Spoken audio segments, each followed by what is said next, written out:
My name's Ray McGowan. I've done restoration for probably 30 plus years. That's my passion. You don't make a lot of money at it, but that's still my passion. And I've had a mechanic shop for most of those 30 years, and retired and decided I want to do something different. So that's when I come to Cutting Edge. What's your favorite part about building vehicles? The end result, the customer satisfaction. Going fast has nothing to do with any of that? Well, going fast is great, but customers always want to know, how fast can you make it? Well, we can make it as fast as your pockets will let it. Do you think we're realistically going to make the deadline? Oh yeah. Yeah, that's not a problem. What are we doing today on the Ute? So it's got some bumper scratches on the front, so we're just going to kind of smooth them out and get it prepared for the route. All right, so we got some pretty deep scratches, and we're going to have to knock them down. I'm going to try to do it with 220. That way we don't get too aggressive with it, and then sand it out from there. Yeah, it looks like somebody rubbed a curb or something. So like all these scratches right here is really, really deep, so they're into the plastic. So the first thing we're going to do is just try to knock the top off. And when you're sanding them, you do an X pattern. So you go like that, and you come back this way. And that's pretty much knocked the top off. It doesn't take a whole lot. Now we're going to break it down just a little deeper. You don't put pressure on this, you let the sandpaper do the work. If you put pressure on it, then you're going to push it in and it's not going to be smooth. If you had to guess, who would you say put the scratches in this? Jaybird or Lee? Probably, well, I don't know, Lee's got one in the back of his truck that he was really tired. He might have been tired doing this too. Yeah, to get it ready for the race, we're just going to have to put a wrap on this on the front, which will get it smoothed down, and then later on, if he wants to paint it, we'll pull it off and take it to the paint booth and knock it out. So if you see right here, this is the primer, and this is the actual bumper right here. So you got to be careful, when you're sanding, not to sand into the bumper. And the reason you use a block because it's flat, and if you have something here that hadn't sanded out, it's pushed in. So that's why I'm trying to feather this and get it down as much as we can. That way we use the least amount of putty we have to. All right, let's see if he's got any glazing putty. So this is just some spot glazing putty. Not the brand that I really like, but it'll work. It'll get the job done. So what we're going to do is fill in all these scratches, let it dry, then we'll sand it out.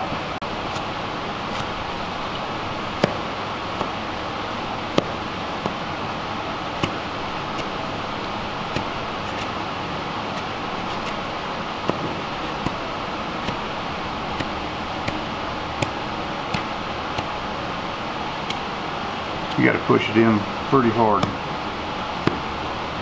That way it feels. And we'll probably have to wipe it a couple of times. Most of this 99% of this will come back off. And then the scratches, once we sand it, it'll be red where the scratches was. So that way it fills it up.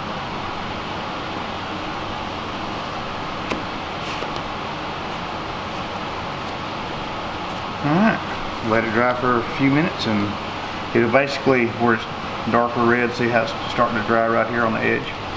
That's what it's going to do. And when it turns all that color, then you're ready to start. Put a little sandpaper on it.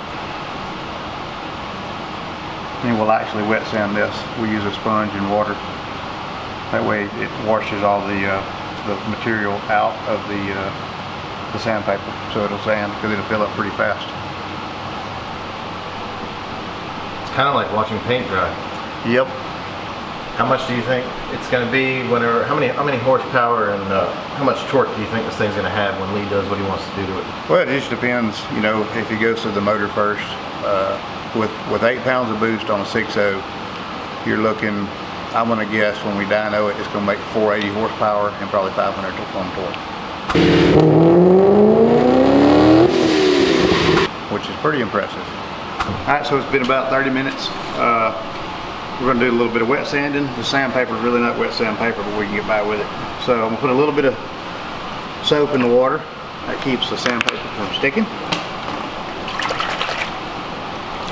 And you basically just come above it with water as you're sanding. And just squeeze a little bit of water out. You gotta do this pretty delicate. Same thing, egg pattern just like before. And see, on the sandpaper, when you wet sand, that's why you wet sand, because it doesn't fill up the sandpaper.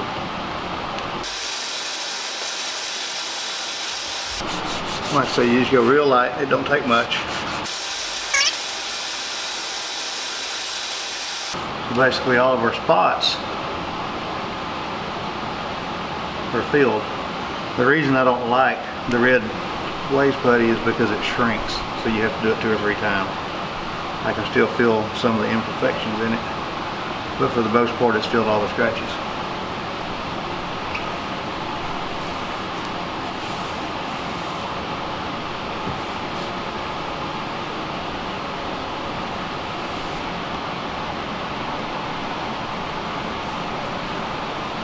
Feel that, old Bill. See what you think. It sure is smooth. That's what we're after. So basically, if we was going to paint the bumper now, we'd just go ahead and put some primer on it. Of course, we take the bumper apart and disassemble it. Take and Scotch Brite all the rest of the car. Not the car, but the bumper cover.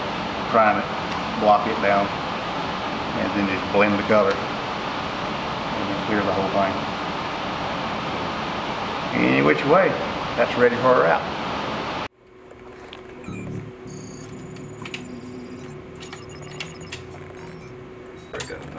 You've got mail. Okay, and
So the Ute's done, or the wrap of the Ute's done.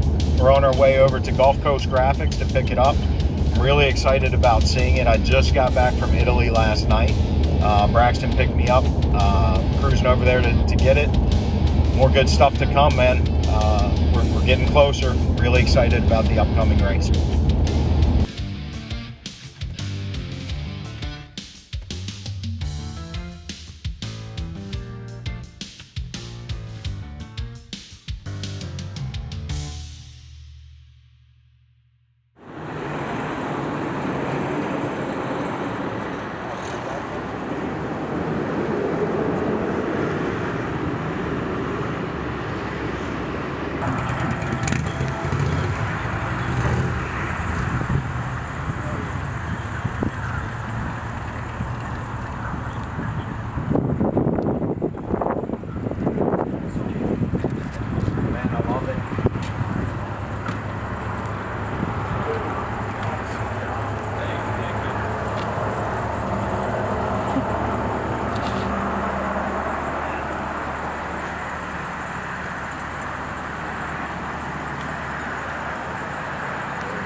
love it.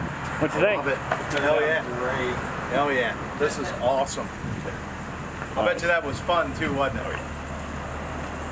Yeah. This you know, the wrap looks so good it makes the wheels look like shit now. So we definitely have to do something with the wheels. Man, great job. Thank you. Yeah, we had fun with it. It's definitely a talking piece. Yeah, Braxton was telling me a lot of guys. What is that? Yeah, what is it? What is it? What is it?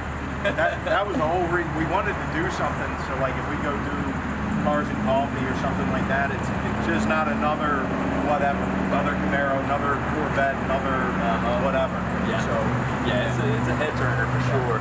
Even more so now. Yeah, absolutely. You know, we got power tools, man. If you were using power tools, it probably wouldn't take 30 minutes to put every bolt that you've touched on that damn car. What the hell are you doing? Jesus Christ, we're never going to finish this.